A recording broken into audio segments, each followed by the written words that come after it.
Plane 574 is now an accomplished fact. The bombers turn and go downwind, across the burnt acres of Tokyo. Close-up cameras show the scars of those spectacular fire strikes last March.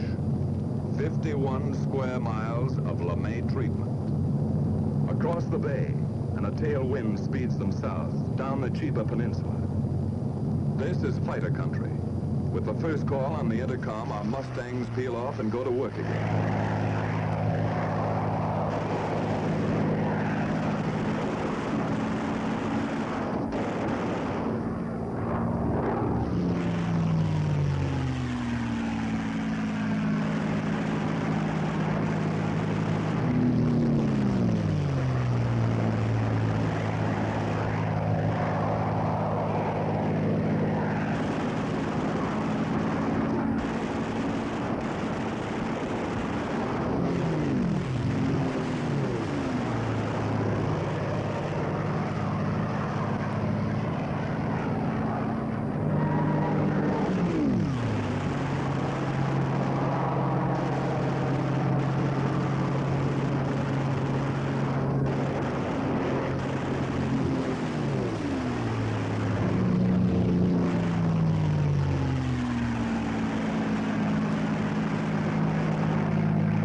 The big bombers homeward bound, our P-51s drop down for strafing runs, concentrating on definite objectives from here to the enemy coast. Skimming along at maximum speed, the fighters pair off and go to work cutting vital Jap lifelines, blasting away at communications, radio installations, power lines.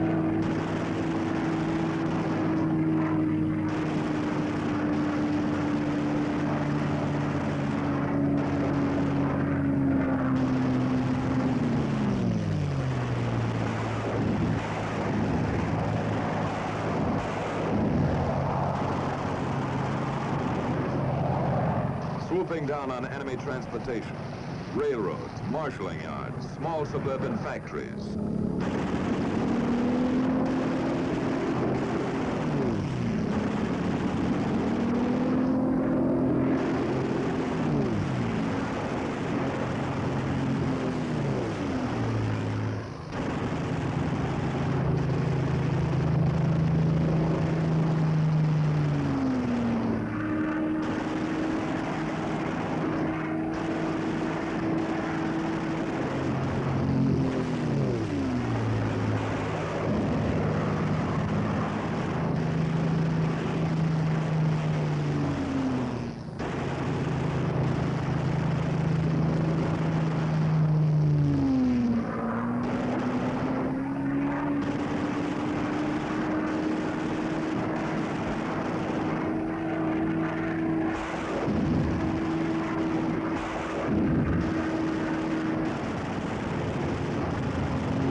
airfield.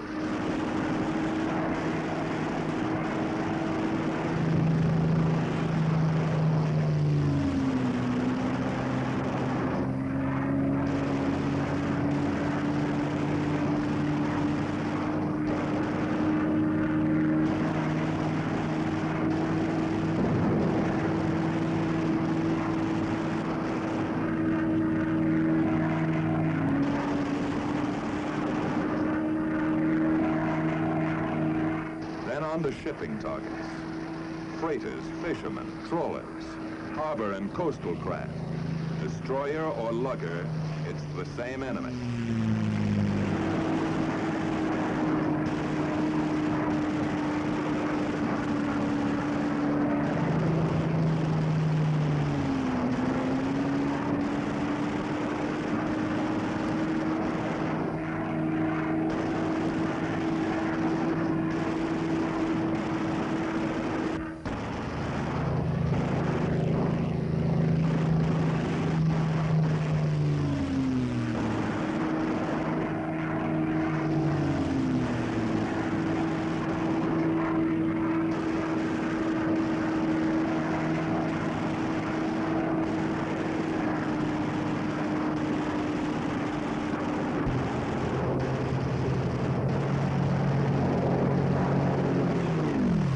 After strafing, our fighters climbed back to rally point and the waiting B-29 navigator planes.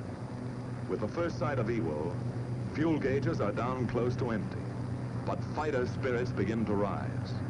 They wind up and finish with a kick, coming past Suribachi at whiplash speed, and zoom into their victory rolls. Once over for each Jap kill.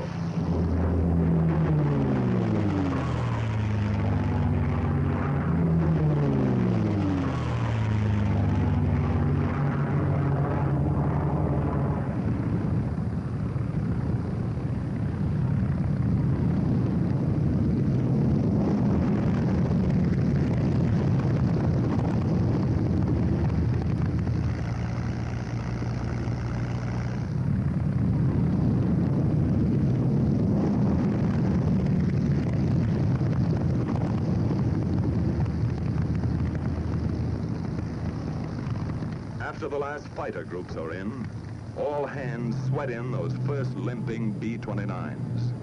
That runway is a beautiful sight as they let down with engines out, low in gas, or beat up by flak and fighters. In 3 months, nearly 2,000 crippled or gas-shy B-29s havened at Iwo.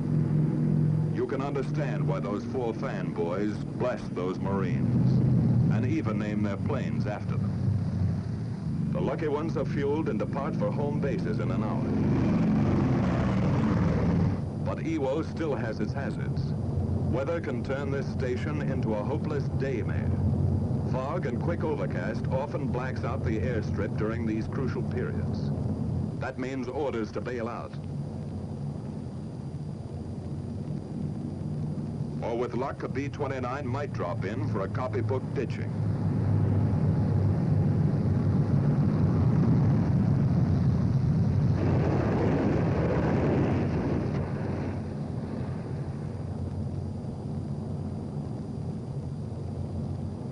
From here you can see how the cloud cover up there smothers the runway and realize what one pilot went through.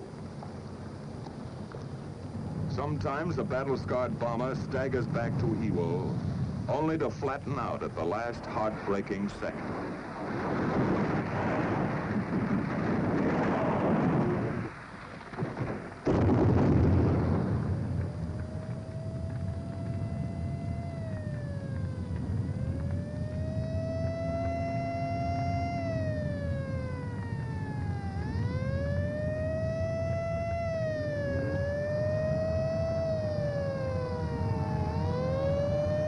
By some miracle, the whole crew got away from their stations to safety before 2,000 gallons of flaming gas enveloped them. Firefighters risked their lives to save the ship. This, too, takes courage beyond the line of duty. Far to the south, most of the wings are nearing their bases. Exhausted crews wait out the last endless hour. when time seems to stop. Their position is radioed in, and the controller gets word of the approaching flight.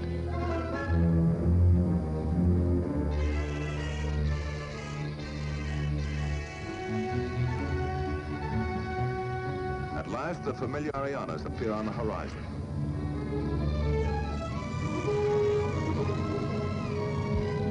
The bombers fly across Guam and turn into the landing pattern.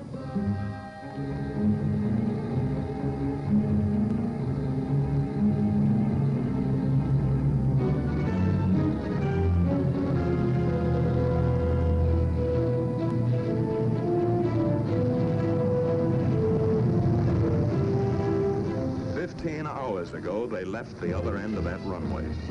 It's a pleasure to be back. A pleasure to roll on solid, familiar blacktop.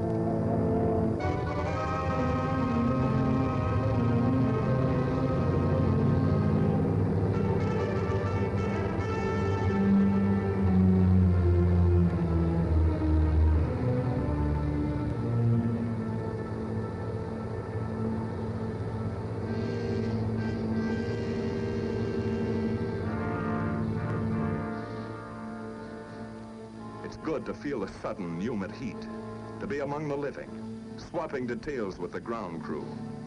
Flak, fighters, the close call, the one that got away. But some of those B-29 crews won't be able to talk it over today. 11 men and a bomber that didn't quite make it.